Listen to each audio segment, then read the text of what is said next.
Welcome back to girls expert. இந்த வீடியோவில் நம்ம பார்த்தீங்கன்னா ஒரு பாப்புலர் ஃபைனலாக இறுதி கட்டத்தை நோக்கி கிராண்ட் ஃபைனல் வந்தாச்சு அப்படின்ற ஒரு ஹாப்பி நியூஸை ஷேர் பண்ணியிருப்பாங்க. இது எந்த அளவு ஹாப்பியோ அதே அளவுக்கு சேட் தான். ஏன் அப்படின்னு கேட்கும்போது நீங்கள் கிராண்ட் ஃபைனல் அப்படின்னோடனே கெஸ் பண்ணியிருப்பீங்க. எஸ், ஜீ தமிழோட ரியாலிட்டி ஷோவில் ஒன்று தான் மகா நடிகை. இந்த ரியாலிட்டி ஷோ நல்ல ஒரு ரெஸ்பான்ஸோடு போயிட்டுருக்கு. நிறைய செலிப்ரிட்டிஸும் இன்வைட் பண்ணியிருக்காங்க இந்த ஒரு கிராண்ட் ஃபைனலுக்கு. ஸோ யாருக்கு அந்த ஃபர்ஸ்ட் ப்ரைஸ் அச்சீவ் பண்ண போகிறாங்க அப்படின்னு சொல்லிட்டு வியூவர்ஸ் அண்ட் ஃபேன்ஸ் எல்லாமே திங்க் பண்ணிட்டு இருப்பாங்க. But on the way coming சண்டேவோட கிராண்ட் ஃபைனல் என் பண்ணுறாங்க.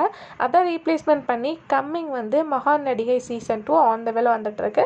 சடன்லி நெக்ஸ்ட் வீக்கே வராது. பட் கம்மிங் ஜூன் பார்க்கும்போது 1 or 2 மந்த்தில் சீசன் 2 ஸ்டார்ட் பண்ணிடுவாங்க. இந்த மகா நடிகைக்கு நிறைய ஃபேன்ஸ் இருப்பாங்க. உங்களுக்கே நல்லா தெரியும். ஒரு நியூ பார்ட்டிசிபேட்டட் ஆல்ரெடி ஃபேமஸாக இருக்க சீரியல் ஆக்டர்ஸ் 2 பேர் காம்போ பண்ணியிருப்பாங்க. ஸோ இதே மாதிரி ஆன் த வேல சீசன் 2 வரப்போகுது. யார் செலக்ட் பண்ணுவாங்க அப்படின்றத வெயிட் பண்ணி பார்க்கலாம். ஸோ இந்த கிராண்ட் ஃபைனலில் ஃபர்ஸ்ட் யார் வருவா அப்படின்ற கெஸ்ஸிங்ஸ் இருந்துச்சுன்னா மறக்காமல் கமெண்ட் ஷேர் பண்ணுங்கள்.